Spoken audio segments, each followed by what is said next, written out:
روزگار مل جائے, کوئی غم نہ ہو, کوئی ٹینشن نہ ہو, اور بڑے مزے سے ہنسی خوشی زندگی گزر جائے, صحت بھی اچھی ہو, دولت بھی اچھی ہو. اس وجہ سے کیا مانا جاتا ہے اللہ کو؟ بولو بھائی, اللہ مانا جاتا ہے. اسلام میں اللہ کا یہ تصور نہیں. تبھی انہوں نے اولاد کے لیے الگ ٹائپ کے بھگوان ہیں, بھئی یہ اولاد دے گا. ظاہر ہے جو بھگوان اولاد دے گا, اگر ان کو پتا چل جائے کہ یہ نہیں دے گا تو وہ پھر مانیں گے اس کو معبود؟ وہ تو ان کے وہم ہے کہ دیتا ہے, اس لیے اس کو معبود بنا کے رکھا ہوا ہے. ہمیں یہ معلوم ہے اللہ کے بارے میں کہ اولاد دینے کی طاقت اللہ میں ہے, دے گا یا نہیں دے گا یہ ہمیں معلوم نہیں ہے. اولاد دے تو بھی اللہ ہے, نہیں دے تو بھی بولو بھائی اللہ ہے. ہم بیمار ہوتے ہیں, بیماروں کو شفا دینے کی طاقت کس کے ہاتھ میں ہے؟ اللہ کے. شفا دے بھی سکتا ہے اور نہیں بھی دے سکتا. اگر بیمار کو شفا دے دے تو بھی اللہ ہے, نہیں دے تو بھی ہم اللہ کو اللہ مانتے ہیں. اللہ ہے وہ, پھر بھی ہمارا رب ہے, پھر بھی ہم اس سے محبت کریں گے. آج ذرا سی پریشانیوں میں لوگ اللہ کو بھول جاتے ہیں, کہتے ہیں ہم دعائیں مانگتے ہیں, اللہ ہمارے کام نہیں کرتا. تنگ آ گیا ہوں میں. بھائی تم خدا بن جاؤ, جس کی ہر چاہت پوری ہو وہ تو اللہ ہوتا ہے. یفعل ما یشاء, جو چاہتا ہے کر گزرتا ہے. ہم جو چاہیں گے وہ بولو بھائی نہیں ہوگا. اسی لیے پھر ٹینشن سے پاگل ہوتے ہیں, یار میں کیا کر رہا ہوں اور نتیجہ کیا نکل رہا ہے. یہ جو موٹیویشنل اسپیکر آتے ہیں نا آج کل, ماشاءاللہ بہت اچھی اسپیچز بھی ہوتی ہیں ان کی, لیکن ان تمام لوگوں میں, ان میں جو مذہب کو نہیں مانتے, ان میں ایک ٹیکنیکل قسم کا فالٹ ہے, جو بہت بڑا فالٹ ہے. آج کل بڑے مشہور ہو رہے ہیں انڈیا کے, خاص طور پر ہزاروں کا مجمع ان کے سامنے بیٹھا ہوتا ہے, لوگوں کو گائیڈ کر رہے ہوتے ہیں, لوگ بڑے متاثر ہوتے ہیں, لیکن ایک بہت بڑا ٹیکنیکل فالٹ ہے ان میں. وہ فالٹ ان کی ساری تقریر کو ضائع کر دیتا ہے, اس کی ویلیو زیرو کر دیتا ہے, ختم کر دیتا ہے. اسی فالٹ کو دور کرنے کے لیے اللہ نے 1.25 لاکھ پیغمبر بھیجے ہیں, یہی سمجھانے کے لیے. اگر موٹیویشنل اسپیکر ہماری زندگی کو تبدیل کرنے کے لیے کافی ہوتے تو اللہ کو 1.25 لاکھ پیغمبر بھیجنے کی ضرورت بولو بھائی نہ ہوتی. جو لوگ پیغمبروں کو نہیں مانتے, ان کی تعلیمات کو نہیں مانتے, وہ آپ کو موٹیویٹ تو کر سکتے ہیں مگر صحیح گائیڈ نہیں کر سکتے. ان کے پاس خود گائیڈنس نہیں ہے, آپ کو کہاں سے گائیڈ کریں گے؟ خوشنما باتیں ہیں, خوشنما نعرے ہیں, وہ آپ کو یہ امید دلاتے ہیں کہ آپ اسٹرگل کرو گے, محنت کرو گے تو کامیاب ہو جاؤ گے, مگر ان کو کامیابی کی ڈیفینیشن معلوم. بولتے کیوں نہیں یار؟ جس کو کامیابی کی ڈیفینیشن ہی معلوم نہ ہو وہ آپ کو کامیابی کا طریقہ کیسے بتائے گا؟ جس کو یہ نہ پتا ہو کہ کھیر کیا ہوتی ہے وہ کھیر پکانا جانے گا ہے بھائی؟ ایک آدمی آپ سے آ کے کہتا ہے کہ یار آپ کو کیا چاہیے, میں کہتا ہوں یار مجھے زردہ پکا کے دو ذرا. مثال تو اچھی ہونی چاہیے نا, کریلے بھی کہہ سکتا تھا میں اس سے کیا کہتا ہوں کہ بھائی کیا پکا کے دو؟ زردہ. وہ کہتا ٹھیک ہے.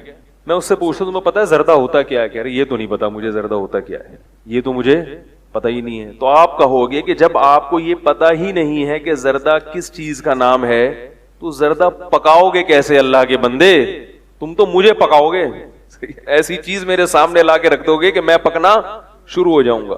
یا دوسرا ایک شخص ہے جسے آپ نے کہا کہ بھائی ذرا زردہ پکا دو, مجھے کیا چاہیے؟ زردہ چاہیے. یا مجھے ترکیب بتا دو, میں بھی وہاں تک پہنچنا چاہتا ہوں, تم نے زردہ پکا کے کھایا ہے تو میں بھی چاہتا ہوں کہ میں بھی وہ زردہ کھاؤں. تو وہ جواب میں وہ کہتا ہے ٹھیک ہے. پھر آپ اس سے کہتے ہیں کہ تمہیں زردے کی ڈیفینیشن معلوم ہے زردہ ہوتا کیا ہے؟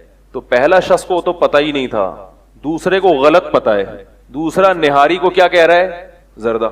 اس نے جو زردے کی ڈیفینیشن بیان کی اس میں اونٹ کا گوشت ہے بھائی, نمک اور لہسن ادرک اور کیا ڈلتا ہے بھائی؟ آٹا. جو ساری چیزیں وہ بیان کر رہا ہے اس میں چاول کہیں بھی آ ہی نہیں رہے, چینی کا نام و نشان نہیں ہے جو زردے کے بنیادی رکن ہے. بھائی چاول اور چینی کے بغیر تو زردے کا تصور ہی, چلو چاول اور چینی کا ذکر کرتا, ترکیب تھوڑی سی چینج ہو جاتی تو ہم یہ کہتے کہ یہ اپنے ملک کے زردے کی بات کر رہے ہیں, ان کے ہاں شاید اس سٹائل میں پکتا ہوگا. زردے میں بھی تو فرق ہوتا ہے نا. زردے سے ایک شعر یاد آ رہا ہے, اگر آپ اجازت دیں, چھوڑے رہنے دیں, ٹاپک چینج ہو جائے گا. وہ ٹاپک سے ہٹ کر ہے اصل میں. تو اس نے جو ڈیفینیشن بیان کی زردے کی وہ نہاری پہ فٹ ہو رہی ہے جا کے. وہ کس پہ فٹ ہو رہی ہے؟ آپ اسے ہاتھ جوڑ کے کہیں گے اللہ کے بندے تو مجھے زردے کے علاوہ کچھ اور سکھا دے, زردہ بولو بھائی.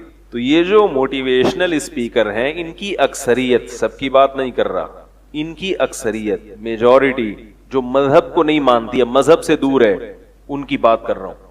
ان کو کامیابی کی ڈیفینیشن معلوم ہے ہی نہیں, اور جنہیں معلوم ہے وہ غلط معلوم ہے, وہ حقیقت میں وہ ڈیفینیشن کامیابی کی نہیں ہے.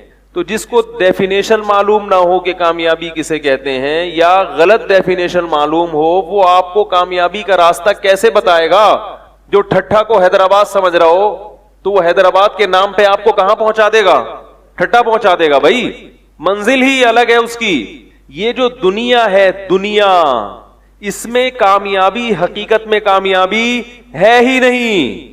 اگر یہ حقیقی کامیابی ہوتی تو اس کے لیے محنت کرنے کا اللہ لازمی صلاح دیتے. یہاں کامیابی کی کوشش کرتے, اللہ اس کوشش کو ناکام نہ کرتا. ہم دیکھتے ہیں کہ بہت سوں کو کوشش کے بغیر دنیا ملتی ہے اور بہت سوں کو کوشش کر کے بھی ہاتھ میں کچھ نہیں آتا. یہ کیسی بات ہے؟ اللہ کیسا معاذ اللہ ظالم ہے کہ جو کامیاب ہونا چاہتا ہے اور کوشش کر رہا ہے اللہ اسے کامیاب نہیں کر رہا, اور جو نہیں ہونا چاہ رہے اللہ اسے کامیاب کر دیتا ہے. تو یا تو اللہ کے فیصلے غلط ہیں, یا اس کی علامت ہے کہ آپ جس چیز کو کامیابی سمجھ رہے ہو اس کائنات کو بنانے والا اسے کامیابی نہیں سمجھ رہا. بھائی میں سمجھا پا رہا ہوں اپنی بات ہے بھائی؟ دیکھو دنیا میں بہت دفعہ ایسا ہوتا ہے, آپ کامیابی کے حصول کی کوشش کرتے کرتے جس کو دنیا کامیابی کہتی ہے آپ ہو بھی جاتے ہیں, اور بعض دفعہ نہیں بھی ہوتے بلکہ اور ناکام ہو جاتے ہیں. بلکہ ہم دنیا میں دیکھتے ہیں کہ جو کامیابی کا ذریعہ تھا وہی ذریعہ ناکامی کا ذریعہ بن جاتا ہے, علاج ہلاکت کا سبب بن جاتا ہے. کتنی چیزیں اللہ تعالیٰ نے انسان کے فائدے کے لیے پیدا کی ہیں, ساری دنیا جانتی ہے وہ فائدے کے لیے. بادام یہ خشکی بڑھاتا ہے یا خشکی جسم سے ختم کرتا ہے؟ بولتے کیوں نہیں؟ ختم کرتا ہے نا. لیکن یہی بادام بعض لوگوں کو ری ایکٹ کر جاتا ہے, اور خشکی ختم کرنے کے بجائے بادام کا جو تیل ہے نا بعض دفعہ بال گرا دیتا ہے. عجیب بات ہے یا نہیں؟ حالانکہ بادام کے تیل سے بال اگتے ہیں کیونکہ تیل ہے نا, وہ پیو گے تو کیا ہوگا بھائی؟ آپ لوگ کو تو کچھ بھی نہیں ہو رہا بھائی. بادام کچھ منہ ہلا دیا کریں بس معذرت کے ساتھ تھوڑا سا. بادام کا جو تیل ہے وہ خشکی ختم کرنے کا بہت بڑا ذریعہ ہے. جن کو نیند نہ آتی ہو وہ بادام کا تیل خود جوڑیا بازار سے جا کے نکلوائیں, دکان سے نہ خریدیں. خالص والص بہت دیکھ لی ہم نے. ابھی جو میں نے عود خوشبو لگائی ہوئی ہے نا خالص سمجھ کے لگائی ہوئی ہے, آنے کے بعد پتا چلا کہ خالص بوتل پہ لکھا ہوا ہوتا ہے 100% اوریجنل, لیکن جب لگائی تو مجھے اندازہ ہوا کہ زکام نہ ہو جائے شام تک, پتہ ہی نہیں چلتا اوریجنل کا. تو جوڑیا بازار سے جائیں بادام خریدیں, امریکی بادام نہیں, وہ بڑے بڑے دیکھنے کے ہوتے ہیں, ان میں ذائقہ نہیں ہوتا. کندھاری بادام یا ایرانی بادام خریدیں اور سامنے ہی وہاں تیل نکالنے والے بیٹھے ہوئے ہیں, وہاں تیل نکال کے کھائیں. جب اپنے خرچے پہ اتنی محنت کرتا ہے نا انسان تو بادام میں ویسے بھی تیل زیادہ پیدا ہو جاتا ہے. پھر جب وہ آپ ایک چمچہ دودھ میں ڈال کے صبح ناشتے کے بعد کھائیں گے پئیں گے تو آپ دیکھیں آپ کو بڑی فریشنس محسوس ہوگی انشاءاللہ. تو وٹامن ای کا خزانہ ہے. لیکن وہی بادام کا تیل بسا اوقات کیا کر جاتا ہے؟ نقصان کر جاتا ہے. حکیم لوگ کہتے ہیں موافق نہیں آیا. بھائی تم نے تو واٹ لگا دی نا, اب موافق نہیں آیا. اچھے بھلے صحیح چل رہے تھے, تم نے بادام پلا کے کیا کر دیا. اور ہوتا ہے ایسے. تو جو کامیابی کا سبب تھا وہ کیا بن گیا؟ منزل سے دور کر دیا اس نے آپ کو. ڈاکٹروں کے ساتھ تو ایسا ہوتا رہتا ہے, ڈاکٹر بہت اچھے ہوتے ہیں بھائی. ابھی میں تھائی لینڈ میں بیان تھا, ڈاکٹر بھی بیٹھے ہوئے تھے اس میں, چند اچھے ڈاکٹر تھے, وہ آئے, انہوں نے کہا کہ آپ نے جو ڈاکٹروں کی واٹ لگائی ہے اللہ کا واسطہ سارے ایک جیسے نہیں ہوتے. تو میں نے کہا میں نے سب کی واٹ بھی نہیں لگائی. انہوں نے کہا یہ جو ہماری پبلک ہے یہ پھر سب کو ایک ہی لاٹھی سے ہانکتی ہے. انہوں نے اپنا واقعہ سنایا, ہم نے کسی کو ٹیسٹ لکھ کر دیا, وہ ضرورت تھی اس کی, وہ ہم سے لڑنے لگا. کہیں میرا بیان سنا ہوا تھا اس نے کہ ڈاکٹروں کے کھانچے ہوتے ہیں لیبارٹری والوں کے ساتھ, صحیح بلا وجہ بھی ٹیسٹ لکھ کے دیتے ہیں. تو بھائی ضروری نہیں کہ ہر ٹیسٹ بلا وجہ ہی لکھ کے دیا ہو آپ کو. تو جو جب کسی ڈاکٹر کے پاس گئے ہو تو جانے سے پہلے تحقیق کر لو کہ صحیح ہے غلط ہے. جب چلے گئے تو پھر جو وہ کہہ رہا ہے وہ کرنا پڑے گا, پھر اپنی نہیں چلاؤ وہاں جا کے. تو اس لیے مجھے وہ ڈاکٹر سے ملاقات کے بعد ایک صاحب ملے, انہوں نے کہا ڈاکٹر کیسے ہوتے ہیں؟ میں نے کہا پرسوں تک تو اچھے نہیں تھے, کل سے اچھے ہو گئے. یعنی کل سے جب سے ان سے ملاقات ہوئی اس سے پہلے کی رپورٹ, تو وہ رپورٹ پہلے بھی یہی تھی کہ بھائی سارے خراب نہیں ہوتے. تو بسا اوقات ڈاکٹر مخلص ہے, علاج بھی صحیح کر رہا ہے, مگر اس سے علاج کرانا موت کا سبب بن جاتا ہے. 2 واقعات تو میرے سامنے ایسے ہیں کہ آنکھ معمولی سی خراب تھی, آئی اسپیشلسٹ سے علاج کرایا, بالکل ہی بینائی چلی گئی. 2 واقعات تو ہمارے, ایک تو رشتہ داروں کا واقعہ ہے اور ایک دوست کا واقعہ ہے. آئی اسپیشلسٹ نے ایک ڈراپ دی ہے, آئی ڈراپ, کہ یہ آنکھ میں ڈال دیں. جیسے ہی ایک قطرہ ڈالا ہے بینائی جانا, بولو بھائی بینائی غائب. اب ظاہر ہے ڈاکٹر کی نہ تو کوئی دشمنی تھی, نہ وہ آئی ڈراپ کوئی ایسا ڈراپ تھا جو تو میڈیکل اسٹور میں بک رہا ہے, عام بک رہا ہے وہ. تو ہم یہ بھی نہیں کہہ سکتے کہ ڈاکٹر نے جان کر خیانت کی ہے, کیونکہ وہ اگر ڈراپ سے اندھے ہو رہے ہوتے تو باقی کیوں نہیں ہوئے اندھے. یہاں آپ نے آنکھوں کے لیے محنت کی جو آپ کے بس میں تھا, لیکن اللہ نے آپ کی محنت کو ریورس گیئر لگا دیا. کیا کر دیا بھائی؟ ریورس, الٹا ہو گیا معاملہ. وہ اگر ڈراپ کا استعمال نہ کرتے تو جتنی بینائی تھی تھوڑی سی وہ تو چلتی رہتی نا. ایک اور ابھی ہمارے قریبی رشتے دار ہیں, ان کے ساتھ ایسا ہوا. بہت بڑی کلینک ہے, بہت بڑے ڈاکٹر ہیں, آنکھ کا علاج کرایا اور بینائی جب تک علاج نہیں کرایا تھا سیٹ تھے. اس کا یہ مطلب نہیں ہے کہ آپ کی آنکھ خراب ہو تو علاج نہ کرائیں, ہو جاتا ہے. تو اب کس کو ملامت کرو گے بھائی؟ بعض دفعہ ڈاکٹر کی بھی کوتاہی ہو سکتی ہے, لیکن آپ نے تو اپنی, آپ کی جو سمجھ میں آیا آپ نے اس حساب سے تو ٹھیک کیا نا. لیکن بجائے فائدہ ہونے کے کیا ہو گیا؟ حالانکہ علاج جسم کو فائدہ پہنچانے کے لیے ہے, نقصان پہنچانے کے لیے نہیں. میرے ہم زلف, سگے ہم زلف جوان آدمی, بخار چل رہا تھا 1 ہفتے سے, ہلکا ہلکا معمولی سا نزلہ بھی تھا, زکام بھی تھا, اچھے بھلے چل رہے تھے. ان کو خیال آیا کہ یار یہ تھوڑا بہت چل رہا ہے تو میں ذرا کسی ڈاکٹر کو دکھا دوں. ڈاکٹر کو دکھایا, انہوں نے ایک انجیکشن لگا دیا. 2 گھنٹے کے اندر اندر انجیکشن نے ریئیکٹ کیا ہے اور موت واقع ہوئی. 2 گھنٹے کے اندر موت واقع ہو گئی اور ڈاکٹر صاحب کلینک بند کر کے فرار. جو علاج تھا, یعنی اب یہاں لوگ باتیں تو بہت کرتے ہیں, اب ڈاکٹروں کو کیا ہو گیا, اب کلینک. بھائی امریکہ میں بھی ہوتا ہے یہ لندن میں بھی ہوتا ہے, ہر جگہ ہوتا ہے. اور ممکن ہے ڈاکٹر کی کوتاہی بھی ہو اس میں, انہوں نے ٹیسٹ نہیں کیا کہ کون سا فیور ہے, اس میں کون سا انجیکشن لگنا چاہیے. ڈاکٹروں کی بھی بعض دفعہ کوتاہی ہوتی ہے. لیکن جو کہنے کی بات ہے وہ اصل بات یہ ہے کہ جو مریض ہے, جو پیشنٹ ہے, جو علاج کرانے کے لیے گیا تھا, اس نے جو اس کے بس میں تھا وہ کیا کہ نہیں کیا صحت کے لیے. لیکن اس نے جو محنت کی وہ محنت کا رخ بھی صحیح, سمت بھی صحیح, مگر فائدے کے بجائے زبردست نقصان ہو گیا, زندگی سے ہاتھ دھو بیٹھا. تو جب اتنی اہم چیزوں میں ہماری محنت ضائع ہو جاتی ہے, تو یہ جو ہمارے موٹیویشنل اسپیکر ہیں جو آپ کو بتا رہے ہیں کہ آپ محنت کرو گے تو کل آپ وہاں ہوگے جہاں آج میں ہوں, ضروری نہیں ہے, عین ممکن ہے کل آپ اس سے بھی جاؤ جہاں آپ آج کھڑے ہوئے ہو.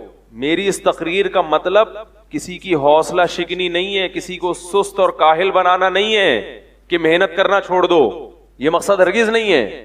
بعض لوگ کہتے ہیں بھائی اگر کوئی محنت کر رہا ہے اور اس کو اچھی امیدیں ہم دلا رہے ہیں, امیدیں رکھنی چاہیے, لیکن یہ امید نہیں کہ میں یہ جو چاہ رہا ہوں یہی بنوں گا. امید کا مطلب یہ ہے کہ میرے بس میں جو کچھ ہے میں کر رہا ہوں, اب جو ہوگا میرے حق میں انشاءاللہ, بولو بھائی, بہتر ہوگا, چاہے میں وہاں تک پہنچوں یا نہ پہنچوں. اس لیے کہ میں جو کچھ کر رہا ہوں کس کے کہنے پہ کر رہا ہوں. میں اگر بادام کا تیل نکال کے پی رہا ہوں دماغ کی خشکی دور کرنے کے لیے, تو یہ کس کا حکم ہے بھائی؟ اللہ کا حکم ہے کہ صحت کا خیال رکھو. اب اللہ کی مرضی خشکی دور کر دے یا وہ خشکی بوڑھو بھائی بڑھا دے, کیا خیال ہے بھائی؟ اور یاد رکھو دماغ میں خشکی بادام سے پرہیز سے اتنی نہیں ہوتی جتنی ٹینشن سے ہوتی ہے. بادام کھا رہے ہیں, خشکی دور نہیں ہو رہی تو ٹینشن لے رہا ہے. اس ٹینشن سے جو پریشانی, جو بال گریں گے نا وہ خشکی سے نہیں گرتے. اور ٹینشن فری زندگی جبھی ملتی ہے جب آدمی اپنی رضا کو اللہ کی رضا میں فنا کر دے کہ جو ہو رہا ہے ٹھیک ہو رہا ہے. یہ ہم بھی موٹیویشنل اسپیکر ہیں, ہماری اسپیچ کی بھی قدر کرو, کام کرو جو سمجھ میں آ رہا ہے, جو بہتر لگتا ہے شریعت کے مطابق, اور محنت کرو, اور نتیجہ کس پہ چھوڑ دو؟ اللہ, جو ہوگا صحیح ہوگا. کامیاب ہو گئے ٹھیک ہے, نہیں ہوئے تو بھی ٹھیک ہے, کیونکہ اصل کامیابی یہ کامیابی بولو بھائی ہے ہی نہیں. سب ٹھیک ہے. میرے پاس لوگوں کے فون آتے ہیں نا, حضرت یہ ہو گیا, وہ ہو گیا, یہ ہو گیا, فلانا ہو گیا, سب سیٹ چل رہا ہے. کیا بولتا ہوں, سب سیٹ ہے. ارے کیسے سیٹ ہے حضرت, یہ ہو گیا. میں نے کہا بس جانے دے. بہرحال پریشانی آتی ہے, میں یہ نہیں کہہ رہا, لیکن ایک پریشانی اللہ کی طرف سے آتی ہے جس میں انسان کا اختیار نہیں ہوتا, اور ایک سوچ سوچ کے انسان خود پریشان ہوتا ہے. آج کل کی جو پریشانیاں ہیں وہ خود ساختہ ہیں. میں یقین سے کہہ سکتا ہوں کہ جسے کوئی پریشانی نہیں ہے نا, اللہ کی قسم وہ اس بات سے پریشان ہونا شروع ہو جاتا ہے کہ یار یہ نارمل لائف کیوں گزر رہی ہے. بلا وجہ وہمی بن جائے گا, کہیں غلط تو نہیں ہو رہا کچھ, کہیں ایسا تو نہیں کوئی اندر سے سسٹم خراب ہو رہا ہو میرا. عجیب عجیب پاگل پنے کی چیزیں چل رہی ہیں. میاں بیوی کی جو لڑائیاں ہوتی ہیں نا بلا وجہ ہوتی ہیں, اچھی بلی چل رہی ہے, خام خام اس کو وہم ہونا شروع ہو جائے گا. یہ اچھا بھلا چل رہا ہے, بیگم کو خام خام اس کے بارے میں وہم ہونا بلا وجہ کہ پتہ نہیں اتنا ٹھیک ٹھیک کیوں چل رہا ہے, کوئی مسئلہ تو نہیں ہے. تو اچھائیاں دیکھتے ہی نہیں ایک دوسرے کی, برائیاں ہی دیکھتے رہیں گے. اور بغض, عناد, اس کی وجہ سے بھی انسان کو ٹینشن ہوتی ہے. بات سے بات نکلتی ہے, درمیان میں ٹاپک روک کے ایک چھوٹی سی بات کہتا ہوں. دیکھو جو سیاستدان ہے نا, ان کی خاطر ایک دوسرے سے نفرتیں پیدا مت کرو. اگر کوئی پی ٹی آئی کا ہے, جے یو آئی کا ہے, متحدہ مجلس عمل کا ہے, متحدہ قومی مومنٹ کا ہے, یا جماعت اسلامی میں ہے, کہیں بھی ہے, یہ اتنا بڑا ایشو نہیں ہے. ان کی وجہ سے ایک دوسرے سے نفرت بولو بھائی نہیں کرو. یہ سیاستدان آپس کے اختلافات بھلا کے اپنے مفاد میں بیٹھ کے چائے کافی پیتے ہیں, لیکن نیچے کے کارکنان ایک دوسرے کے خلاف بول بول کے اتنی نفرتیں پیدا کر لیتے ہیں اپنے دل میں کہ بہت سے تو بیان سننا چھوڑ دیتے ہیں. بولے مفتی صاحب آپ نے پی ٹی آئی کی اس دن بیان میں عمران خان کے بیان کی فلاں تاریخ کو ایک جملے کی حمایت کی تھی, میں اب آپ کا بیان نہیں سنوں. اور اسی طرح اگر ایک صاحب, میں نے ایک جگہ مولانا فضل الرحمان کی حمایت کی تو پی ٹی آئی کے ایک صاحب تھے میرا بیان سننا چھوڑ. مجھے کسی لڑکے نے بتایا, انہوں نے بولا آج سے مفتی صاحب کا بیان ختم.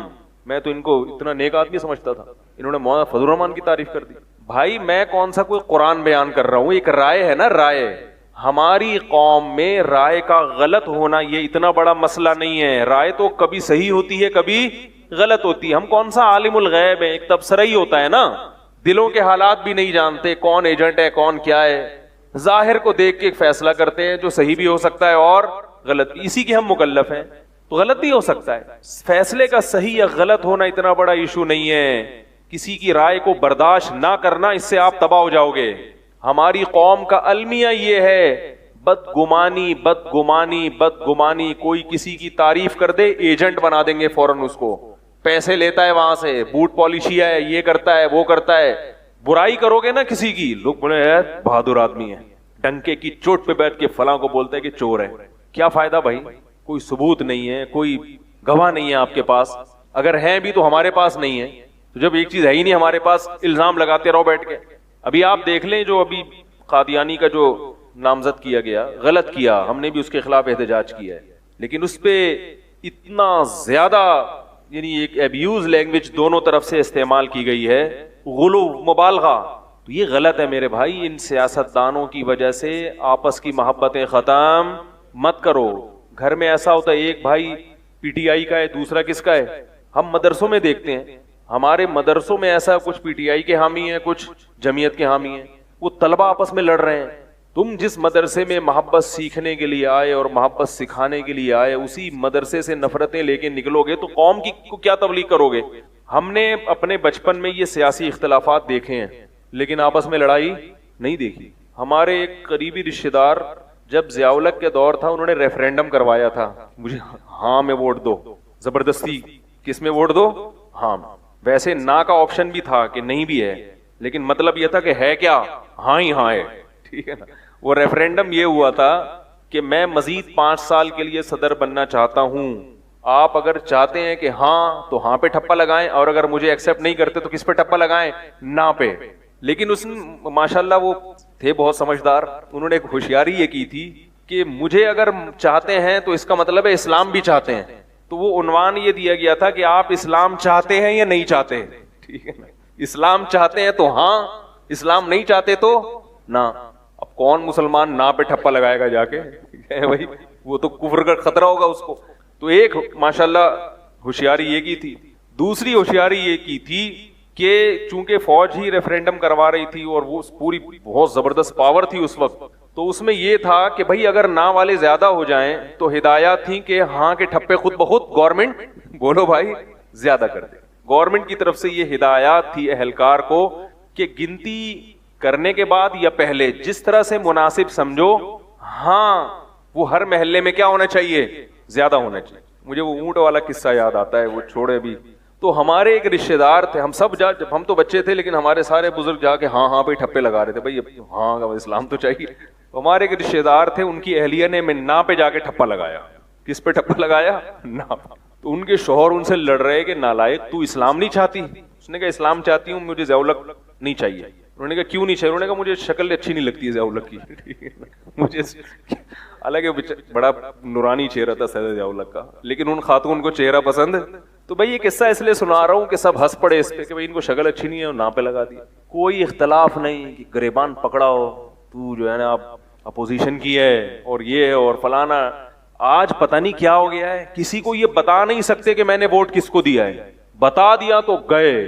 اگر آپ نے مجلس عمل کو ووٹ دیا اور پی ٹی آئی جیت گئی, ساری زندگی تانے ملیں گے, ہار گئے, شکست خوردہ لوگ دم دبا کے بھاگ رہے ہیں اب. اور اگر آپ نے پی ٹی آئی کو ووٹ دیا اور وہ جیت گئے اور کوئی الٹا کام کر دیا انہوں نے, تو آپ کی خیر. اب دیا نا, ہم کہہ نہیں رہے تھے یہودیوں کا ایجنٹ ہے, ووٹ دیا نا, بھگتو. عاطف میاں کو بنا دیا اس نے. ارے میں نے تھوڑی بنایا ہے, وہ بندہ کہہ رہے چیخ چیخ میں نے تھوڑی بنایا تھا. بھائی ووٹ تو آپ نے دیا تھا نا. تو بھائی اتنی نفرتیں پیدا کرنے کی ضرورت, اتنا سیریس مت لو. ووٹ دینے سے پہلے 100 دفعہ سوچو, مشورہ کرو, سنی سنائی باتوں پر یقین مت کرو. پھر آئے گا بھائی آئے گا, کوئی نہ کوئی تو آئے گا. وہ بچپن میں ایک ڈرامہ دیکھا تھا الیکشن سے پہلے, اب ہم نہیں دیکھتے الحمدللہ ڈرامے, توبہ بچپن میں ہی توبہ کر لی تھی. اس میں الیکشن میں کچھ لوگ کھڑے ہوئے تو لوگ نعرے لگا رہے ہیں وہ فلانا آئے گا تو فلانا آئے گا. تو کچھ لوگ بہت بڑا جلسہ کر کے پوری ریلی نکال رہے ہیں اور ریلی میں نعرے لگا رہے ہیں آئے گا بھائی آئے گا. ایک آدمی کہتا ہے آئے گا بھائی آئے گا, اور سب کہتے ہیں کوئی نہ کوئی تو آئے گا. کسی نے پوچھا یہ کیا مذاق ہے بھائی؟ انہوں نے کہا اصل میں اگر ہم ایک مخصوص شخص کا نعرہ لگائیں کہ وہی آئے گا, پھر اگر وہ نہیں آیا تو ہمیں شکست ہوگی. محلے میں منہ چھپا کے گزرنا پڑتا ہے, کپڑا ڈال کے گزرنا پڑتا ہے. لوگ بولیں گے دیکھو مار کھا گئے, ذلیل ہو گئے, یہ ہو گیا وہ ہو گیا. تو اس لیے ہم نے نعرہ ایسا لگایا کوئی بھی آئے گا تو وہ ہم کہیں گے ہم نے تو پہلے ہی بولا تھا کوئی نہ کوئی تو آئے گا. آئے گا بھائی آئے گا. ووٹ ضرور دیں جس کو آپ بہتر سمجھتے ہیں, مگر نعرہ کیا لگائیں, آئے گا بھائی آئے گا, کوئی نہ کوئی تو آئے گا. اس سے آپ ٹینشن فری رہیں گے. سمجھ رہے ہو؟ تو میں یہ کہہ رہا ہوں کہ کچھ ٹینشنیں اللہ کی طرف سے ہوتی ہیں, وہ غم اللہ کی طرف سے آتے ہیں, اس میں اللہ صبر کی توفیق بھی دیتا ہے. لیکن زیادہ تر غم ہم نے اپنے اوپر خود بخود بولو بھائی مسلط کیے ہوئے ہیں. بلا وجہ کی ٹینشن جسے کہا جائے. اس کی بڑی وجہ یہ ہے کہ اللہ پر ایمان کامل نہیں ہے, اس دنیا کو حقیقت سمجھ رہے ہیں, حالانکہ یہ حقیقت نہیں ہے, یہ مسافر خانہ ہے. میں اپنے شیخ حضرت مفتی رشید احمد صاحب رحمہ اللہ تعالیٰ کے جب ہم بیان سنتے تھے تو ہر بیان میں ایک ہی بات, یہ مسافر خانہ ہے, یہ مسافر خانہ ہے, یہ مسافر خانہ ہے. جو لوگ آتے تھے وہ بور ہو جاتے تھے, یار یہ کیا بات کرتے ہیں, ہر بیان میں ایک ہی بات, گناہ چھوڑو یہ مسافر خانہ ہے, گناہ چھوڑو یہ کیا ہے. تو اہل اللہ کو اس کی پرواہ نہیں ہوتی کہ لوگ بور ہو رہے ہیں خوش ہو رہے ہیں. کہتے ہیں اصل مقصد ہی ہے دماغ میں یہ بات بیٹھ جائے تو سارے مسائل حل ہو جائیں گے. تو میں یہ عرض کر رہا تھا کہ یہ جو اسپیکر ہوتے ہیں موٹیویشنل, ان میں ٹیکنیکل جو مذہب سے دور ہیں ان میں ٹیکنیکل فالٹ کیا ہے, وہ اس دنیا کو کیا سمجھتے ہیں, کامیابی. اگر یہ حقیقت میں کامیابی ہوتی تو یہاں اسٹرگل اور محنت کا نتیجہ لازمی نکلتا. آپ کہہ سکتے ہو کہ ہمیں امید اچھی رکھنی چاہیے, میں نے بتایا کہ امید پہ دنیا قائم ہے, لیکن اگر آپ اچھی امید رکھ لو اور 100% یقین کر لو کہ مجھے اس محنت کا صلہ ملے گا, لازمی ملے گا. کوئی آپ کو تھپکی دے کے چلا گیا کہ بھئی لازمی آپ کو اس محنت کا صلہ ملے گا, تو سوال پیدا ہوتا ہے ملنے کے بعد کیا ہو جائے گا, ہے بھائی ملنے کے بعد کیا وہ صلہ آپ کے ساتھ رہے گا؟ ارے آپ نے محنت کی, آپ نے ایک ہدف بنایا کہ میں دنیا کا سب سے بڑا ڈاکٹر بنوں گا. یہ جو ٹائم مینجمنٹ کی ورکشاپ کرواتے ہیں نا, اس میں ایک انگریز کا قول نقل کیا جاتا ہے. اس میں یہ دکھایا جاتا ہے کہ ایک گورے نے یہ بات کہی ہے کہ فرض کریں کہ آپ ابھی مر رہے ہیں, آپ ابھی کیا ہو رہا ہے آپ کے ساتھ, گورے اپنی قوم کو نا ٹائم کا پابند بنانے کے لیے یہ بات کہتے ہیں. بھائی سوال پیدا ہوا ہے اپنے ٹائم کی کیوں پابندی کریں, ہم اپنے ٹائم کو بچائیں کیوں, ٹائم کو قیمتی کیوں بنائیں. بھائی ٹائم مینجمنٹ کا کے مقاصد میں سے ایک مقصد یہ بھی ہے نا کہ ہم اپنے اوقات کو کیا بنا لیں, ضائع ہونے سے بچا لیں ہم. تو سوال پیدا ہوتا ہے کیوں بچائیں, ضائع ہو گیا تو کیا ہو گیا. تو اس کے لیے گوروں نے ایک مثال فرض کی ہے سمجھانے کے لیے کہ آپ فرض کریں آپ مر رہے ہیں, ابھی دنیا سے جا رہے ہیں. آپ لوگ تو زندہ ہیں نا ماشاءاللہ ہے بھائی. فرض کریں کہ آپ ابھی دنیا سے جا رہے ہیں. اب آپ اپنی ماضی کی طرف پلٹ کے دیکھتے ہیں کہ میں نے 60 سال 70 سال 40 سال کی جو زندگی گزاری. گورا یہ کہتا ہے اپنی قوم کو ابھارنے کے لیے, سمجھانے کے لیے کہ آپ فرض کریں کہ آپ مر رہے ہیں اور آپ ماضی میں جھانک کے دیکھ رہے ہیں, تو آپ کیا چاہو گے کہ میں جب مروں تو میرا ضمیر مطمئن ہو کہ با معنی زندگی گزار کے جا رہا ہوں, یا اس وقت یہ چاہتے ہو کہ ضمیر ملامت کرے اور ضمیر کہے کہ تم بے معنی, میننگ فل لائف ہوتی ہے نا, با معنی زندگی با مقصد زندگی گزار کے جا رہے ہو یا زندگی ضائع کر کے جا رہے ہو, بے مقصد زندگی گزار کے جا رہے ہو. تو سچ جواب میں کہتے ہیں کہ ہم سب ماضی کو جھانک کے یہی کہیں گے کہ کاش ہم نے با مقصد زندگی, بولو بھائی, گزاری ہوتی تو آج اتنی حسرت سے مر نہ رہے ہوتے. یہ چیز آپ کو موٹیویٹ کرتی ہے کہ بھائی موت کے وقت آپ کے یہ تاثرات ہوں گے تو ابھی سے سیدھے ہو جاؤ. بھائی میں سمجھا پا رہا ہوں اپنی بات کہ کیا کہہ رہے ہیں آپ؟ یہ گوروں کی بات کہہ رہا ہوں میں. گورے اپنی قوم کو موٹیویٹ کرنے کے لیے کہ اپنی ایک میننگ فل لائف, کیونکہ ٹائم کو مینیج کرنے کی ضرورت اسی کو ہوگی جو میننگ فل لائف گزارنا چاہتا ہے, با مقصد زندگی گزارنا چاہتا ہے. کیا خیال ہے؟ تو اب قوم کہے گی کیوں ہم با مقصد زندگی گزارے, تو کہہ رہے ہیں بھائی دیکھو مرو گے, ایک دن مرو گے تو نا, وہ تو گورے بھی مانتے ہیں نا مریں گے, تو مرتے وقت تم خوشی خوشی مرو, یہ زیادہ بہتر ہے, یہ غم کے ساتھ مرو. ارے بابا آپ تو زندہ ہیں بولنے بھائی, تو آپ کیا بولیں گے؟ سب یہی بولیں گے بھائی ہم چاہتے ہیں خوشی خوشی دنیا سے جائیں, غم کے ساتھ دنیا سے نہ جائیں. اور خوشی کس بات کی تسلی ہو, ہم میننگ فل لائف گزار کے جا رہے ہیں, اس بات کی خوشی کے ساتھ روح پرواز کرے گی. کیا خیال ہے؟ اور اگر ٹائم کو مینیج نہیں کیا اور میننگ فل لائف نہیں گزاری تو مرتے وقت کیا خیال ہوگا, یار با مقصد زندگی نہیں گزاری, ٹائم ویسٹ کیا, تو اب جو ہے وہ افسوس ہو اور مر گئے. تو اس دن کی ٹینشن سے بچنے کے لیے ٹائم مینجمنٹ کی ورکشاپ کریں, گورا کہتا ہے, اور اپنی زندگی کو کیا بنائیں, میننگ فل لائف. میں نے جب یہ ٹائم مینجمنٹ کی ورکشاپ کی تو جب یہ گورے کی مثال سامنے آئی تو میں نے کہا جب میں مر ہی رہا ہوں, میرے ذہن میں ایک اشکال پیدا ہوا کہ یار میں مر رہا ہوں, بولوں گا باڑ میں جائے, جیسی گزری اب گزر گئی, اب کیا کرنا ہے. کیا خیال ہے بھائی؟ اب تو گزر گئی, اچھی گزری بری گزری, اب ٹینشن کیوں لوں بھائی میں. پہلے کم ٹینشن ہے جو بے معنی زندگی گزار کے جو ٹینشنیں حاصل ہوئی ہیں, اب تو یہی ہے کہ بھائی اب جیسی گزری, اب تو کچھ اللہ کرے کوئی خوشی سے روح نکل جائے. دوسری بات یہ کہ جب روح نکل ہی رہی ہے تو غم سے نکلے خوشی سے نکلے, جو اصل جواب ہے.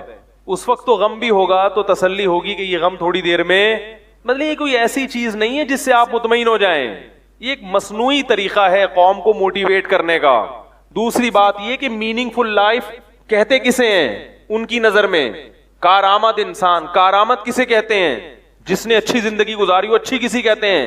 گھوم پھر کے بات یہاں ہے کہ جس نے مزے کی زندگی گزاری ہو, اسے کیا کہتے ہیں؟ اچھی زندگی. تو مزے کی زندگی تو آوارہ گردی میں ہے. کیا خیال ہے؟ سنوکر ڈبو شبو کھیلو. آپ کہہ سکتے ہیں اس سے فیوچر تباہ ہوتا ہے, حال تو بن جاتا ہے نا اس سے. کیا خیال ہے؟ ابے بھائی وہ لطیفہ کئی دفعہ سنا چکا ہوں, لیکن وہ اس لیے کہ وہ جب تک نہیں سناؤ بات سمجھ میں نہیں آئے گی. وہ ایک جوان آدمی سمندر کے کنارے پڑا ہوا سگریٹ کے کش لے رہا ہے. ایک بوڑھا آدمی وہاں گیا, اس نے کہا یار یہ جوان آدمی بامعنی زندگی, بولو بھائی, نہیں گزاری, میننگ فل لائف نہیں, اس سے موت کے وقت حسرت ہوگی کہ میں نے ساری زندگی کیا کیا ہے. تو اب اس کو میننگ فل لائف پہ لے کر آؤ. انہوں نے بھی ٹائم مینجمنٹ کی ورکشاپ لازمی کریں, وہ میں منع نہیں کر رہا, لیکن میں بتا رہا ہوں کہ جب تک مذہب نہیں ہوگا, اسلام نہیں ہے, سب بیکار ہے, بربادی ہے, نہیں ملے گا سکون, کچھ بھی کر لو. تو وہ نوجوان پڑا ہوا ہے سمندر کے کنارے اور کش لے رہا ہے سگریٹ کے بڑے مزے سے. ایک بزرگ گئے, انہوں خیال ہوا اس کو ٹائم مینجمنٹ کی ورکشاپ کرواتے ہیں تاکہ یہ میننگ فل لائف گزارے. تو اس نوجوان سے کہا کہ بیٹا تم کچھ یہاں کیوں پڑے ہوئے ہو؟ اس نے کہا پھر کیا کروں اگر یہاں نہ پڑھوں, سگریٹ وگریٹ نہ پیوں. بیٹا کچھ پڑھ لو, میٹرک کر لو. اچھا جی پھر کیا ہوگا؟ کہا 10 سال میں میٹرک ہوگا. 10 سال کوئی کم نہیں ہے. نوجوان نے پوچھا پھر اس کے بعد کیا ہوگا؟ انہوں نے کہا پھر انٹر کرنا, 2 سال اس میں لگیں گے. 12 سال ہو گئے جی ٹینشن میں. 12 سال کس میں ہو گئے؟ پھر کیا ہوگا؟ پھر بیٹا B com B S C B A کچھ بھی کر لینا. پھر کیا ہوگا؟ ماسٹر کر لینا. 16 سال گئے نا. 16 سال کے بعد حضرت جی پھر کیا ہوگا؟ کہا پھر کوئی پی ایچ ڈی وی ایچ ڈی کر لینا یا کوئی کچھ بھی بن جانا. چلو پی ایچ ڈی ڈاکٹر بن گیا. پھر کیا ہوا؟ بیٹا پھر جاب کرنا. 18 سال گئے. پھر جاب کر کے کیا ہوگا؟ بھائی تنخواہ آئے گی ٹھیک ٹھاک. پھر کیا کروں گا؟ بھائی تنخواہ جب آئے گی تو ایک اچھے خاندان میں اچھی فیملی کی بیوی مل جائے گی آپ کو. کھاتے پیتے ہوگے تو اچھی سی بیوی لے آنا. پھر کیا ہوگا؟ کہا پھر تمہارے بچے ہوں گے. پھر کیا ہوگا؟ پر گھر بنانا. پھر کیا ہوگا؟ پھر میں کہنا مزے اڑانا. نوجوان نے پوچھا پھر کیا ہوگا؟ تو بزرگ نے کہا کہ پھر کیا کرنا بیٹا؟ پھر مزے اڑانا. اس نے کہا ابھی کیا کر رہا ہوں؟ اس نوجوان نے کہا کہ ابھی کیا کر رہا ہوں. بھائی زندگی کا مقصد اگر مزے اڑانا ہے تو مزے ہی تو اڑا رہا ہوں. یہ کیش مزے ہیں. آپ جو بتا رہے ہیں وہ کیا ہیں؟ ادھار ہیں. اور ادھار اکثر لوگ لے کے بھاگ جاتے ہیں. ہر آدمی میٹرک نہیں کر پاتا, دل نہیں لگتا اسکول میں بسا اوقات. ہر آدمی انٹر, ہر ایک پی ایچ ڈی نہیں کر پاتا, اور ہر ایک ڈگریاں لے کے لوگ گھوم رہے ہیں, جاب نہیں ملتی. جاب مل جائے تو بیوی نہیں ملتی ڈھنگ کی. چند دن پہلے کسی نے بتایا کہ وہ ان کے ایک دوست تھے, وہ پڑھے لکھے ٹھیک ٹھاک ایجوکیشن میں آگے بڑھے, کہہ رہے ہم کاہل تھے, پڑھتے ہی نہیں تھے. جنہوں نے اتنی محنت کی ہوتے ہوتے شادی کے بعد بیگم ایسی ملی کہ آدھا سر ان کا گنجا ہو گیا ہے, تھوڑے سے بال میں نے خود چیک کیے ان کے, تھوڑے سے رہ گئے, چترول لگا رہی ہے بیگم. زندگی کا سکون کیا ہو گیا ان کا؟ بولو بھائی, برباد ہو گیا. تو وہ بے روزگار کہہ رہے ہیں یار میں زیادہ مزے میں ہوں. ٹھیک ہے نا, انہوں نے اتنا کما کے بھی ٹینشن کے علاوہ کچھ نہیں ملا. ایسے ہم نے بہت دیکھے ہیں. تو اس نے کہا بابا جی آپ جو مجھے مزے اڑانے کا طریقہ بتا رہے ہو اس میں بڑے مسائل ہیں. ہر ایک کو جاب ملتی نہیں ہے, جاب مل جائے تو ضروری بیوی اچھی ملے, بیوی ملے تو ضروری نہیں کہ اولاد بھی ہو جائے, اولاد تو ضروری نہیں کہ وہ اولاد اچھی ملے, وہی اولاد سرگنجا کرنا شروع کر دیتی ہے. اس کا یہ مطلب ہرگز نہیں ہے آپ محنت نہ کریں. میں اصل بتانا چاہ رہا ہوں کہ یہ تمام باتیں میننگ فل لائف اور یہ سب ان کا یہ حاصل ہے کہ مزے کی زندگی ہو, عیاشی کی زندگی ہو. اسلام اس کو کامیابی نہیں کہتا. سفر کی عیاشی بھی کوئی عیاشی ہے. اور عجیب بات یہ ہے کہ آپ اس دنیا کو اگر منزل بناؤ گے تو جھوٹی چیز کو جب منزل بناؤ گے جو منزل نہیں ہے, آپ خود کنفیوز رہو گے ساری زندگی. اس کی وجہ سے آپ کو مزے اڑانے کے باوجود جو بے سکونی ہوگی, وہ بے سکونی دنیا میں کوئی موٹیویٹر آپ کی دور نہیں کر سکتا. اس لیے کہ سفر بہرحال سفر ہے. آپ کو یہ احساس رہے گا کہ مرنے والا ہوں, مرنے والا ہوں, بوڑھا ہونے والا ہوں, سب ختم ہونے والا ہے, بال گر رہے ہیں, سفید ہو رہے ہیں, دانت گر رہے ہیں, کمر جھک رہی ہے, چہرے پہ جھریاں پڑ رہی ہیں. یہ سب علامتیں ہیں اس بات کی کہ زندگی کی بہاریں اب آپ کو خدا حافظ کہہ رہی ہیں کہ ہم جا رہے ہیں, بس اب یہ زندگی کسی اور کے مقدر میں اگلی نسل کو ملے گی. تلک امۃ قد خلت لہا ما کسبت ولکم ما کسبتم. اللہ فرماتے ہیں ایک امت ہے جو گزر جاتی ہے, اپنے اعمال کو لے کے قبروں میں چلی جاتی ہے. جو اعمال کیے چلے گئے اور ختم. اب نئی نسل پیدا کروں گا اور ان کو دیکھوں گا کہ وہ کیسا عمل کرتے ہیں مجھے راضی کرنے کے لیے اور مجھے خوش کرنے کے لیے. یہ ہے وہ نظریہ جو اسلام ہمیں بتاتا ہے اور اسلام ہمیں بولو بھائی سکھاتا ہے. فنا ہونے والی ہے. سب سے زیادہ اپنی باڈی پہ محنت فنکار لوگ کرتے ہیں فٹنس کے لیے. کروڑوں روپے اپنی باڈی پہ خرچ کرتے ہیں یہ لوگ, کروڑوں روپے, جس کا ہم اور آپ تصور نہیں کر سکتے. جس اسکن کے لیے اتنی محنت کی اسی اداکار کو اسکن کا کینسر ہو جاتا ہے. جس فٹنس کے لیے اتنی محنت کی وہی فٹنس آہستہ آہستہ ساتھ چھوڑنا. ابھی کچھ دن پہلے ایک نوجوان ملا, کہہ رہے یہ جو بالی ووڈ کی خوبصورت اداکارائیں ہیں ان پہ میرا دل بہت زیادہ آتا ہے. کہیں بھی واٹس ایپ پہ تصویر آ جائے تو باولا ہو جاتا ہوں میں. کیا ہو جاتا ہوں؟ ابا اماں کی محبت میں کبھی بھی باولا, ہمیشہ اعتدال سے محبت کی ابو سے. ابا سے جب بھی محبت کی سوچ سمجھ کے کی ہے کہ ضرورت سے تھوڑی سی بھی زیادہ نہ ہو جائے. جتنی ابا کی جیب سے پیسے نکالنے کے لیے ضروری ہے بس اتنی محبت ہوگی ابا سے. کیا خیال ہے بھائی؟ اگر ابا پیسے نہیں دے رہے تو کیا کرنا ہے؟ جیسے ہندوؤں کا بھگوان ہے نا, اگر وہ حاجت پوری نہیں کر رہا تو وہی اٹھا کے بھگوان کے چل بھائی نکلے یہاں سے.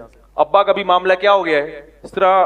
میاں اگر بیگم کو پیسے دیتا رہے تو بیگم صاحبہ سلوٹ کرتی ہے. جہاں پیسے آنا بند ہوئے, بے روزگار ہو گیا, معاملہ کیا ہوا؟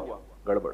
اور بیگم صاحبہ کا بھی جب تک حسن و جمال ہے, میاں صاحب کو اچھی لگ رہی ہے, تھوڑی سی عمر زیادہ ہوئی تو آفس میں جو دائیں بائیں پریاں بیٹھتی ہیں ان سے دل بہلا. اب تو بلکہ الٹا ہی ہو رہا ہے, بیگم اچھی بلی خوبصورت ہے پھر بھی لڑکیوں سے دل بہلا رہا ہے. وہ تو پرانا زمانے میں بے وفا لوگ تھے کہ بیگم بوڑھی ہو گئی تو ادھر ادھر آنکھ مٹکے شروع کر دیے. اب اتنا انسان بے شرم بن گیا ہے کہ اچھی بھلی خوبصورت بیوی کے ہوتے ہوئے بھی وہ نظر کہاں ڈالتا ہے, گندگی میں. تو محبت جذباتی نہیں ہوتی, نہ ابا سے, نہ اما سے, نہ بیگم سے, نہ بچوں سے. خوبصورت اداکاروں سے کیا ہو رہی ہے, ایک دم پاگل ہو گیا, برداشت نہیں ہوتا مجھ سے. تو میں نے اس سے ایک بات کہی, میں نے کہا کہ آپ جو اداکاروں پہ وہ تو دیکھ رہے ہیں نا یہ چیزیں, میں نے کہا 1975 کی کسی مس کو لیا کرو جو کیا کہتے ہیں یار, مس انڈیا بنی تھی, جو جیتی تھی نا مقابلہ حسن, اور دیکھو 2018 میں وہ کیسی لگ رہی ہے. نہیں آ رہی بات میرا خیال. جو 1975 میں تھی اگر وہ زندہ ہے تو دیکھو اب وہ 2018 میں. تو میں نے کہا 1975 میں لوگ اس پہ عاشق تھے, اب ان عاشقوں سے کہو کہ اب اس سے عشق کر کے دکھاؤ, بولیں گے اللہ کی پناہ بڑھیا یہاں سے چلی جا. فلم انڈسٹری والے بھی پتلی گلی سے نکال دیتے ہیں, بولے اب آپ ہیروئن نہیں بن سکتی, کچھ وقت تک دادی بنائیں گے, اس کے بعد آپ دادی بننے کے قابل بھی فلموں میں ہیرو کی دادی بن سکتی ہو, وہ بھی 2000 میں. 2018 میں دادی بننے کے قابل بھی ہوئے, دادی کے لیے بھی کچھ اعصاب کا بحال ہونا. اب آپ بات کرتی ہیں تو منہ سے کیا گر جاتی ہے, بتی سی نیچے گر جاتی ہے. آپ کو ایک ڈائلگ دو تو 6 مہینے تو وہ ڈائلگ یاد کروانے میں لگتے ہیں. اسپرٹ کہتے ہیں, کیا کہتے ہیں, اسکرپٹ کہہ رہا ہوں سوری, وہ یاد کروانے میں 6 مہینے لگ جاتے ہیں. یہ ہے زندگی. اور پھر جن بالی ووڈ کی حسین اداکاراؤں پر میں نے کہا آپ عاشق ہو رہے ہیں, ان کی تو چتاؤں کو جلایا جائے گا. سوچ لیا کرو جس بت پہ ہم مر رہے ہیں تھوڑے دن میں اس کی چتا کو آگ لگنے والی ہے. ہندو تو اور عبرت کا, مسلمان تو پھر بھی غسل دے کے عزت کے ساتھ قبلہ رخ کر کے دفنا کے چلے جاتے ہیں, بعد میں پتہ نہیں کیا ہوتا ہے. اللہ بعض دفعہ میت کا جسم سلامت بھی رکھ لیتے ہیں, ایسا بھی بہت ہوا ہے. لیکن ہندوؤں کے پاس تو باڈی کو سلامت رکھنے کا آپشن ہی, بولو بھائی, ختم. چتاؤں کو کیا لگائی جاتی ہے, آگ. تو محبت ہو تو اس چتا کو راکھ بنا کے سرما لگا لیا کرو, ٹھیک ہے نا. فنا, ختم, سب حسن و جمال وہ ڈسٹیمپر جو تھا نا وہ کیا ہو گیا, بولو بھائی, ختم. اس لیے اللہ تعالیٰ کو یہ والی محبت پسند نہیں ہے. ہاں ایک حد تک اللہ نے انسان کے دل میں یہ رغبت رکھی ہے تاکہ وہ نکاح کر سکے, بس اس ضرورت کی حد تک رکھی ہے. اس سے زیادہ خوبصورت چہروں پہ مرنا, ایک شاعر نے بڑا اچھا شعر کہا ہے, ارے یہ کیا ظلم کر رہا ہے کہ دم حسینوں کا بھر رہا ہے, جو مرنے والوں پہ مر رہا ہے بلند ذوق نظر نہیں ہے.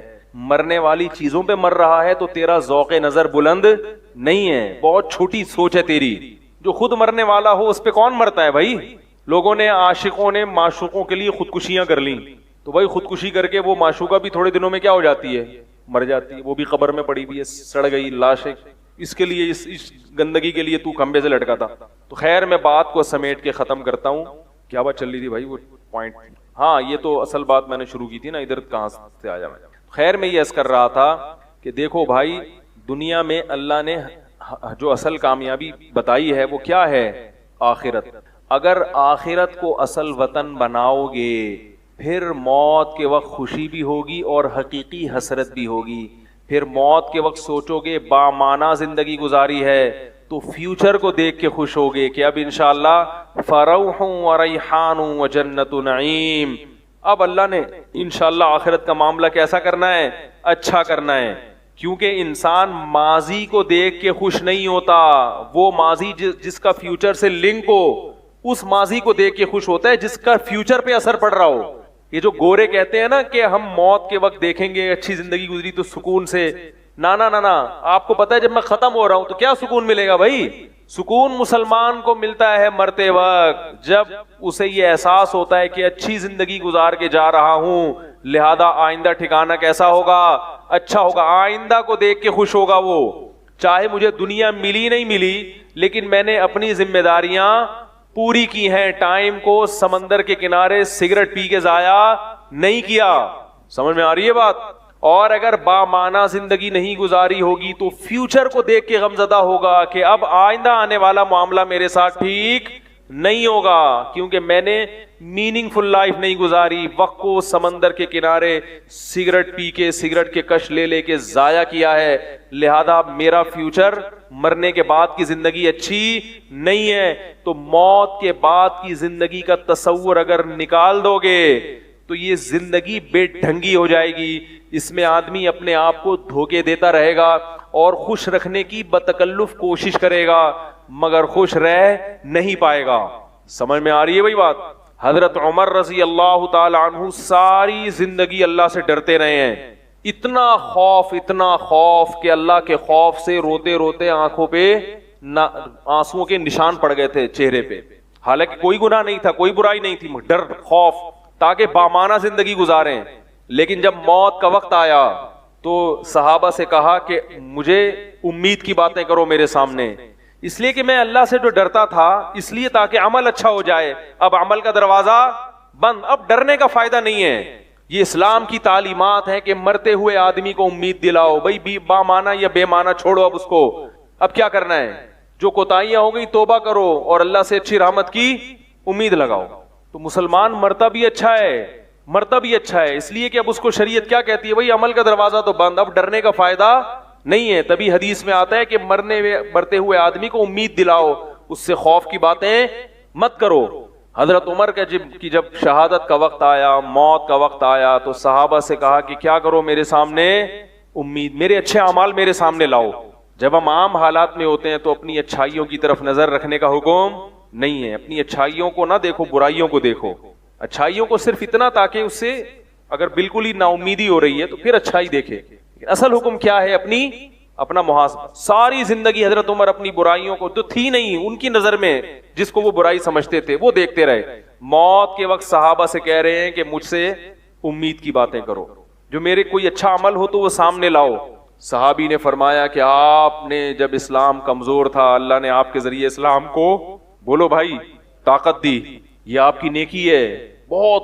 حضرت عمر سن رہے ہیں, منع نہیں کر رہے کہ نہیں چپ خاموش, میری تعریفیں کیوں کر رہے ہو, بولنے دیا, ہاں بولو, تاکہ مجھے اللہ کی رحمت سے, بولو بھائی, امیدیں ہوں. کیونکہ اب عمل ختم, اب اگر غم کے ساتھ روح نکلے گی تو کیا فائدہ بھائی, تو اچھی باتیں کرو. پھر بتایا کہ آپ نے اسلام کو ایسے طاقت دی, آپ نے مسلمانوں کی خلافت کا حق ادا کر دیا, عدل کے ساتھ حکومت کی, اتنی خوبیاں بیان کی کہ آپ جنگوں میں نبی صلی اللہ علیہ وسلم کے ساتھ لڑے ہیں, ساری خوبیاں بیان کی. اس کے بعد حضرت عمر کیا فرماتے ہیں کہ اگر ان نیکیوں کے بدلے میں اللہ صرف مجھے جہنم کی آگ سے بچا لے تو مجھے منظور ہے. یعنی میں ہی نہیں سمجھتا کہ میری نیکیاں مجھے جنت میں پہنچا دیں گی, اتنا بھی ہو جائے کہ اللہ مجھے جہنم کی آگ سے بچا لے. وہ طبعی طور پر خوف کا غلبہ تھا, طبعی طور پر جو وہ قابو نہیں رکھ پا رہے تھے. تو اسلام نے کیا بتایا ہے کہ جب تک موت نہیں ہے ڈر, خوف کو غالب رکھو, ڈر کو, اپنی برائیوں کو دیکھو, اور جب موت کا وقت آئے تو پھر امید کو, بولو بھائی, غالب رکھو. کیونکہ اب عمل ختم, اب ڈر کے کرنا کیا ہے, اب رحمت کی باتیں کرو, اچھے اعمال کو سوچو اس وقت, اور اللہ سے استغفار بھی کرتا رہے انسان. تو خلاصہ یہ نکلا. پھر دوسرا جو ٹاپک تھا وہ اگلے جمعے انشاءاللہ لے کے چلوں گا کہ جو غیر مسلم جو بتوں کی عبادت کرتے ہیں وہ گاڈ کو گاڈ یا بھگوان کو بھگوان اس لیے مانتے ہیں کہ بھگوان ان کے دنیا کے کام بناتا ہے, جبکہ ہم اللہ کو اللہ اس لیے مانتے ہیں کہ وہ دنیا کے کام بنا سکتا ہے, طاقت اسی کے ہاتھ میں ہے, بنائے یا نہ بنائے یہ اختیار کس کے پاس ہے, اللہ کے. لہذا غیر مسلم اگر گاڈ ان کے کام کرے تو مانیں گے گاڈ کو, اگر نہیں کرے تو اسی گاڈ کو برا بھلا کہنا شروع کر دیتے ہیں. ایک ایتھیسٹ میرے پاس آیا, میں نے کہا کہ تم کیوں اللہ کے منکر ہو؟ کہنے لگا میری ماں بچپن میں مر گئی تھی, میں پریشان ہو گیا, تو اللہ نے میری ماں کو کیوں مارا, اللہ نے میری ماں کو کیوں مارا, اس لیے مجھے اب میں اللہ ہی کا انکار کر دیا ہے. تو چونکہ وہ کہتے ہیں کہ جو ہم چاہ رہے ہیں اللہ وہ کرے, پھر ہم اللہ کو مانیں گے, ورنہ ہم اللہ کو نہیں مانیں گے. وہ جو ہوٹل پہ, بینکاک کے ہوٹل پہ بلی بیٹھی ہوئی ہے پبلک کو بلانے کے لیے, اگر وہ نہ بلائے تو وہ بلی کو اٹھا کے کہاں پھینک دیں گے, وہ جو بھگوان ہے نا بلی, سمندر میں پھینک دیں گے اس. ہم یہ کہتے ہیں کہ اللہ سب کچھ کر سکتا ہے مگر کرتا وہ ہے جو چاہتا ہے, جس کا ارادہ کرتا ہے. وہ ہمارے کام بنا دے تو بھی اللہ ہے, نہیں بنائے تو بھی اللہ ہے. سوال پیدا ہوتا ہے جب وہ ہمارے کام نہیں بنا رہا تو اللہ تو ہے مگر ہم پھر اس سے محبت کیوں کریں, بھائی جو ہمیں نقصان پہنچا رہا ہے تو محبت کیوں کریں؟ محبت اس لیے کریں کہ ہمیں پتا ہے کہ وہ جو نقصان پہنچا رہا ہے وہ اس دنیا کا نقصان ہے، اس دنیا کا نقصان کے بعد وہ ہمارے فیوچر کو بنا رہا ہے، کیونکہ اس نے بار بار اعلان کیا ہے صبر کرو گے تو کیا کروں گا؟ نوازوں گا۔ رسول اللہ صلی اللہ علیہ وسلم نے ارشاد فرمایا کہ بعض اہل جنت جب جنت میں جائیں گے تو اپنی نیکیوں کے جو نتیجہ دیکھیں گے، ثمرات دیکھیں گے، تو اتنا اجر دیکھیں گے، وہ کہیں گے اے اللہ ہم نے تو یہ نیکیاں کی ہی نہیں ہیں، ہمارے ترازو میں اتنا اجر کیسے؟ اللہ کہیں گے فلاں موقع پر تجھے تکلیف پہنچی تھی، تو نے صبر کیا، یہ اس صبر کی نیکی۔ فلاں موقع پر فلاں تکلیف پہنچی، تو نے صبر کیا، یہ اس کی نیکی۔ فلاں موقع پر تیری اولاد کے ساتھ ایسا ہوا، صبر کیا، یہ اس کی نیکی۔ فلاں موقع پر یہ ہوا، یہ ہوا، یہ ہوا۔ انسان کے تصور میں ہی نہیں ہوگا کہ اتنے غم جو دنیا میں مجھے ملے یہ سارے میزان کے ترازو میں نیکیاں بھر کے جمع ہو رہے تھے، تو وہ کہے گا کہ کاش میں نے زندگی میں خوشی نہ دیکھی ہوتی اور میری ساری زندگی ٹینشنوں میں ہی گزری ہوتی تو آج میں کتنا زیادہ ترقی کر جاتا۔ یہی وجہ ہے کہ مسلمانوں میں خودکشی کا ریشو کم ہے اور غیر مسلموں میں خودکشی کا ریشو زیادہ ہے۔ جو مسلمان خاص طور پر دین کے قریب ہوگا وہ غم میں یہ سوچ کے صبر کر لے گا کہ اس غم کا بدلہ مجھے آخرت میں ملنے والا ہے۔ اللہ نے پیغمبروں کو غم دے کے نوازا ہے۔ یعقوب علیہ السلام کا قرآن میں جو اتنا اہتمام سے تذکرہ آیا اس لیے آیا کہ بچپن میں اولاد بچھڑ گئی تھی، اس غم پہ انہوں نے صبر کیا۔ اور یوسف علیہ السلام جو اتنے بڑے پیغمبر بنے اس لیے کہ بچپن میں باپ سے بچھڑ گئے تھے اور جیل کی زندگی میں جوانی کا بہت بڑا حصہ گزار دیا، مگر صبر کیا۔ اس صبر کی برکت کیا ہے کہ اللہ نے پوری سورہ یوسف علیہ السلام کے نام پہ نازل کر دی۔